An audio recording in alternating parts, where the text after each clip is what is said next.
오늘 우리에게 주시는 하나님의 말씀은 신약 성경 누가복음 18장 18절에서부터 30절까지의 말씀이 되겠습니다.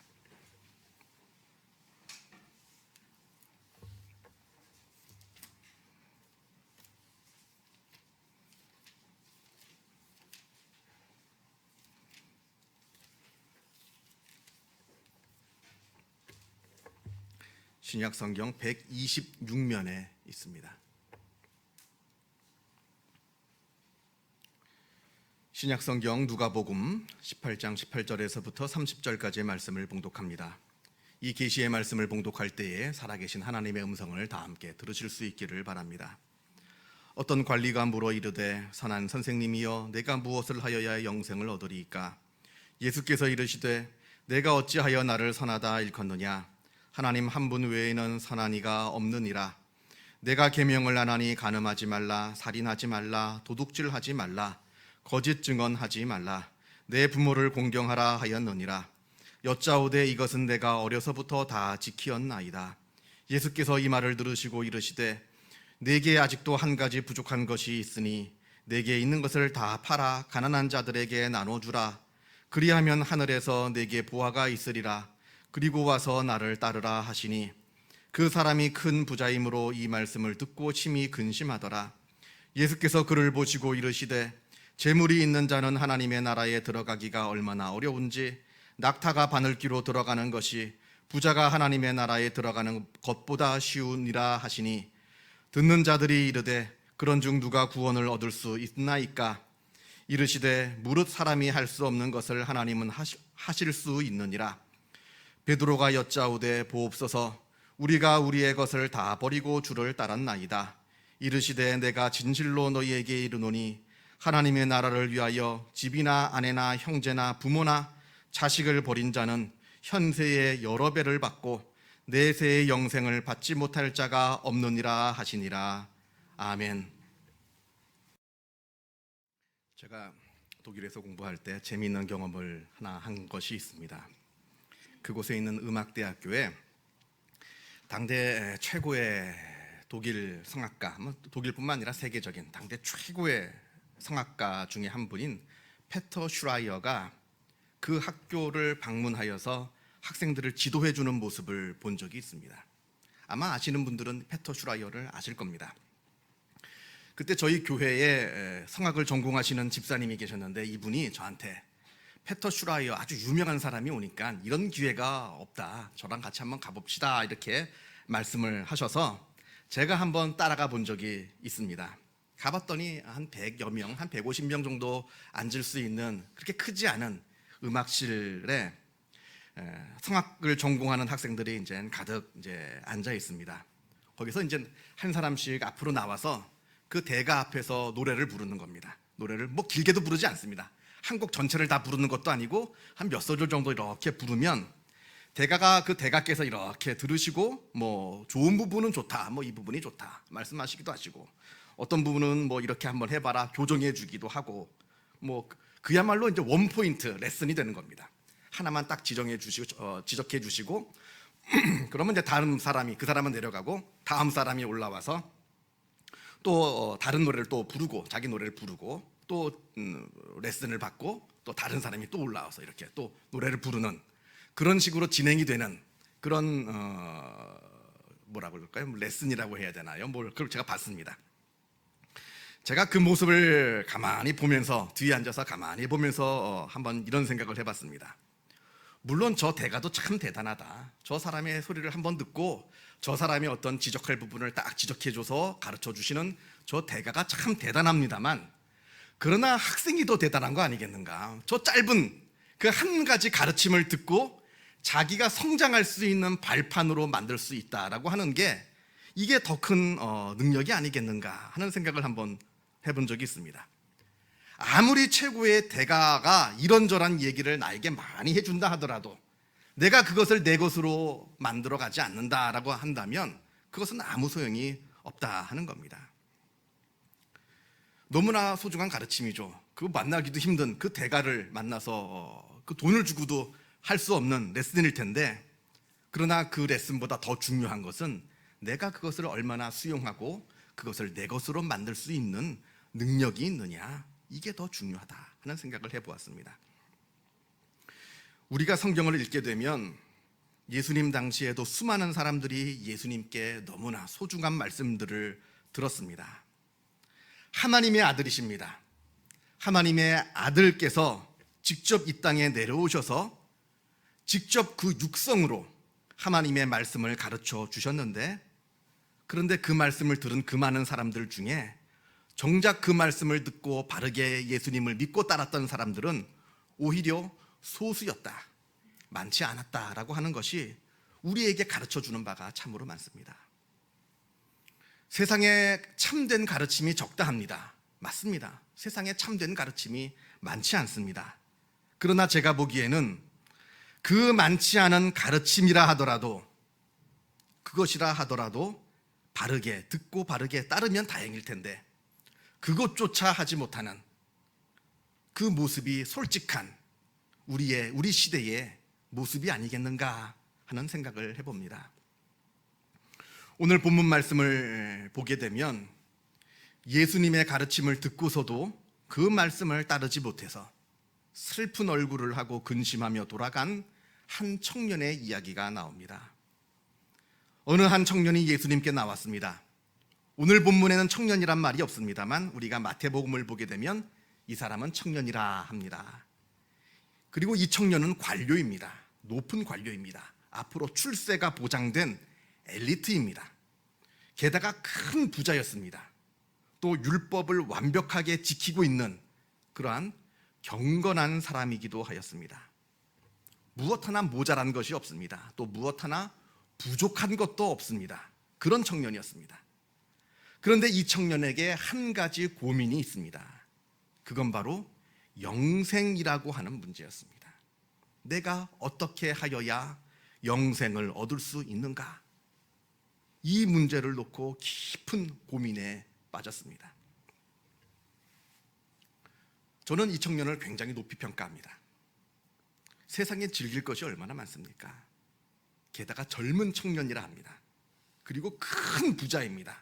그리고 출세 가도를 달리고 있는 사람입니다. 보통 사람들 같으면 자기가 가지고 있는 이 누리고 있는 것들에 취해가지고 하나님을 잊어버리고 자기 마음대로 막 살 법도 한데, 이 청년은 그렇게 하지 않았습니다. 그리고 또 한 가지 더 놀라운 것은 이 청년이 그저 세상의 일로 고민하고 기도하다가 예수님께 찾아온 것이 아닙니다.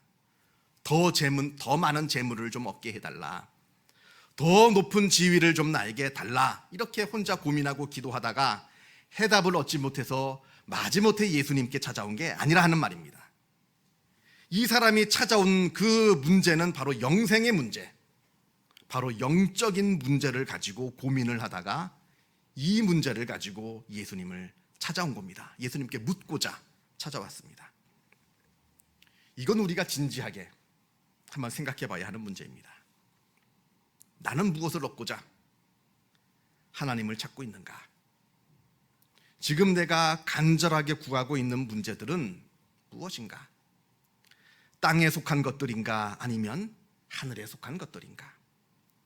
나는 지금 육체의 것을 구하고 있는가? 아니면 영적인 세계를 구하고 있는가? 한번 진지하게 내 자신에게 한번 자문해 볼 필요가 있다 하는 겁니다. 아무튼 이 청년이 예수님께 와서 내가 무엇을 하여야 영생을 얻을 수 있겠습니까? 이렇게 여쭈니까 예수님께서 20절에 답을 주십니다. 그런데 사실 이 답은, 예수님께서 20절에 주신 답은 정답은 아닙니다. 정답은 아니고 진짜 정답으로 가기 위한 하나의 과정, 그 과정으로 주신 하나의 답인데, 아무튼 예수님께서 20절에 답을 주시는데 뭐라고 말씀을 하시느냐면, 내가 계명을 안 하니 간음하지 말라, 살인하지 말라, 거짓 증언하지 말라, 내 부모를 공경하라 하였느니라. 이렇게 말씀을 주시니까 이 청년의 대답이, 이것은 내가 어려서부터 다 지키었나이다, 이렇게 대답을 합니다. 내가 이 모든 율법을 다 지켜 행해봤습니다만, 그러나 내가 거기에서 영생을 발견하지 못했습니다 하는 말입니다. 여러분, 영생은 행위의 문제가 아닙니다. 영생이라고 하는 것은 내가 무엇을 이룩하고 달성하여서, 그래서 내가 내 노력으로 쟁취하는 그런 게 아닙니다.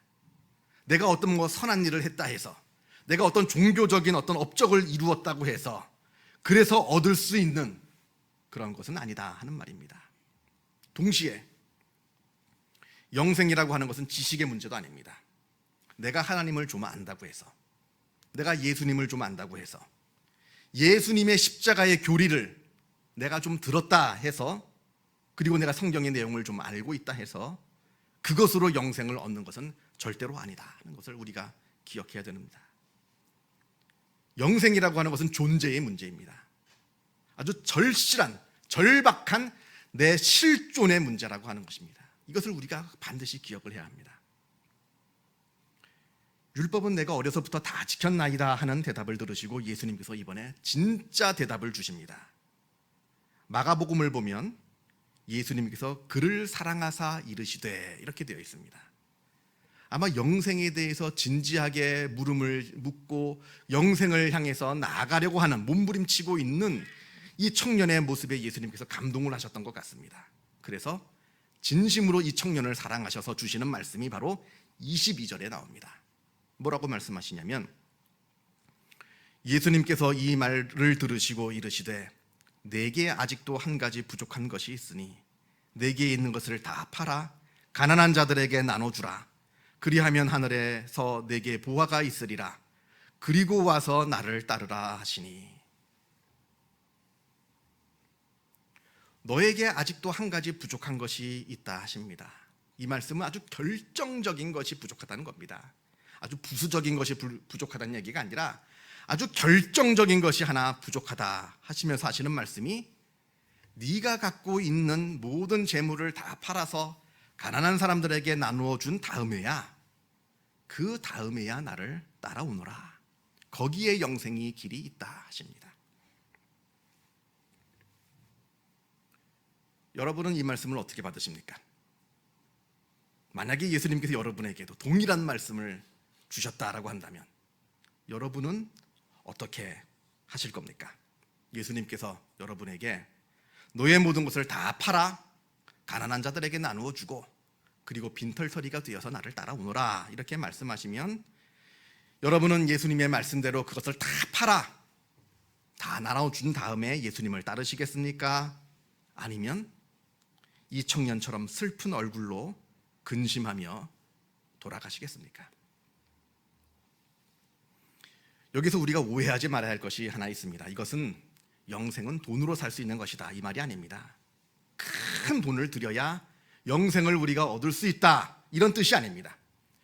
우리가 잊어버려서는 안 되는 것은, 영생이라고 하는 것은 무조건 믿음으로 얻는 겁니다. 이건 분명합니다. 이건 만고의 진리입니다. 영생은 우리가 돈을 주고 사는 것이 아니고 무슨 행위를 통해서 얻는 것도 아니고 우리가 믿음으로 얻는 겁니다. 이건 흔들려서는 안 되는 진리입니다. 그런데 문제가 있습니다. 무엇이 믿음입니까? 우리가 믿음으로 영생을 얻게 된다 하는데, 그렇다면 무엇을 보고 우리는 믿음이라 말을 할 수 있겠느냐 하는 겁니다. 수많은 사람들이 믿음을 정의합니다. 믿음은 이것이다, 믿음은 저런 것이다, 많은 말들을 합니다만 저는 폴 틸리시라고 하는 신학자의 정의를 좋아합니다. 믿음이란 궁극적 관심을 말한다. 나의 궁극적인 관심이 바로 나의 믿음이다라고 하는 말입니다. 지금 여러분이 갖고 있는 궁극적인 관심이 무엇입니까? 돈입니까? 건강입니까? 자녀들입니까? 그렇다면 그 사람에게는 돈이 하나님이고 건강이 하나님이고 자녀들이 하나님인 겁니다. 그것들이 여러분의 신앙의 대상인 겁니다. 지금 하나님을 섬기는 것이 아닙니다. 다 그것들을 섬기고 있는 것이죠. 내가 아무리 하나님을 믿는다고 하지만 하나님이 나의 궁극적인 관심이 되지 못하고 그저 다른 것들이 나의 궁극적인 관심이라고 한다면 나는 그것들을 하나님으로 섬기고 있는, 그것들을 섬기고 있는 것이지 진짜 하나님을 섬기고 있는 것은 아니다 하는 겁니다. 이건 아주 중요한 이야기입니다. 오늘 본문에 나오는 이 청년의 궁극적인 관심은 아마 재물이었던 것 같습니다. 그래서 예수님께서 그걸 미리 꿰뚫어 보시고 그 가장 아픈 부위를 쿡 찌르시는 겁니다. 지금 네가 가장 소중히 여기고 있는 것을 다 내어버리고 나를 따라오너라. 그래야 영생이 있느니라. 사람마다 다 궁극적인 관심은 다 다릅니다. 오늘 우리가 읽은 누가복음 18장 말씀보다 앞에 있는 누가복음 9장을 보면 이런 이야기가 나옵니다. 어떤 사람이 예수님을 따르겠다 하면서 예수님께 왔습니다. 그러자 예수님께서 하시는 말씀이 여우도 굴이 있고 공중에 새도 집이 있으되 인자는 머리 둘 것이 없도다 하십니다. 이렇게 아주 불편한 생활을 해야 되는데 그럼에도 불구하고 네가 나를 따라와 살 수 있겠느냐, 같이 나와 함께 할 수 있겠느냐 하는 말입니다. 이 사람한테는 이 안락한 생활이 아마 가장 자기의 궁극적인 관심이었던 것 같습니다. 또 다른 사람이 와서 내 아버지의 장례를 치르고 예수님을 따르겠습니다 합니다. 그러니까 예수님께서 하시는 말씀이 죽은 자들로 자기의 죽은 자들을 장사하게 하고 너는 가서 하나님의 나라를 전파하라 이러십니다. 또 어떤 사람이 와서 가족과 작별을 한 후에 예수님을 따르겠습니다 하니까 예수님께서 손에 쟁기를 잡고 뒤를 돌아보는 자는 하나님의 나라에 합당하지 아니하니라 이렇게 대답을 하십니다. 지금 이것들이 다 나쁘다는 게 아닙니다. 다 소중한 것들입니다. 재물도 소중하고 건강도 소중하고 안락한 생활도 소중하고 다 가족들은 더더욱 소중하죠. 너무나 소중한 것들입니다. 이게 나쁘다는 게 아닙니다. 이걸 오해하면 안 됩니다. 이것들이 소중하되 그러나 우리의 궁극적인 관심이 이것이 되어서는 안 된다 하는 말입니다. 아무리 소중해도 이것들이 하나님의 자리로 올라와서는 절대로 안 된다라고 하는 말씀을 지금 우리에게 해주시고 계시는 겁니다. 우리의 궁극적인 관심은 오직 하나님만이어야 한다. 이것이 바른 믿음이고 이 믿음을 가질 때 우리에게 영생이 있다 이 말씀을 주십니다. 이 청년은 예수님의 이러한 말씀을 듣고 아주 슬픈 모습으로 심히 근심하며 예수님을 떠나갔습니다. 이 모습을 보고 베드로가 한마디 합니다. 28절에 보옵소서 우리가 우리의 것을 다 버리고 주를 따랐나이다. 베드로는 다 버리고 예수님을 따랐거든요. 아마 갈릴리 바다에서 고기를 잡을 때 예수님이 허탕을 쳤거든요. 아무것도 잡지 못하고 허탕을 치고 있을 때 예수님께서 깊은 곳으로 가서 그물을 던지라 해서 그 말에 순종했더니 큰 물고기를 잡았는데 그 사건을 이야기하는 것 같습니다. 놀라운 것은 베드로가 그 많은 물고기를 잡았는데 그 물고기를 다 내버려 두고 심지어는 배도 버리고 그물도 버리고 예수님을 따랐다 합니다. 그렇게 잡고 싶어서 안달이 났던 너무나 간절하게 바랬던 그 물고기를 잡았습니다만 그러면 그 물고기를 그 소중한 물고기를 가지고 가서 팔아서 돈을 벌어야죠. 그런데 그 바라던 물고기를 다 버리고 예수님을 따라 나섰습니다. 적어도 이 베드로에게는 이 물고기가 궁극적인 관심은 아니었던 겁니다. 그렇게 예수님을 따랐겠죠. 오늘 본문의 부자가 천국에 들어가는 것이 낙타가 바늘귀로 들어가는 것보다 어렵다고 합니다. 이 말씀은 부자는 절대로 구원받지 못한다는 뜻이 아닙니다. 이 말씀은 하나님보다 더 중요하게 여길 만한 것들이 많은 사람들은 그만큼 천국에 들어가기가 힘들다는 뜻입니다. 재물이 있고 없고가 중요한 것이 아니라 어떤 마음이냐, 그 마음 속에 자리 잡고 있는 것이 그 궁극적인 관심이 무엇이냐, 이 말씀을 우리에게 하시는 겁니다. 제가 오늘 이 말씀을 쭉 읽으면서 한 가지 제 마음대로, 제 멋대로 상상을 해본 게 하나 있습니다. 이건 그냥 제 마음대로 상상을 한 겁니다. 만약에 이 청년이 예수님의 말씀대로 모든 것을 다 내버리고 예수님을 따랐다라고 한다면 어떻게 되었을까?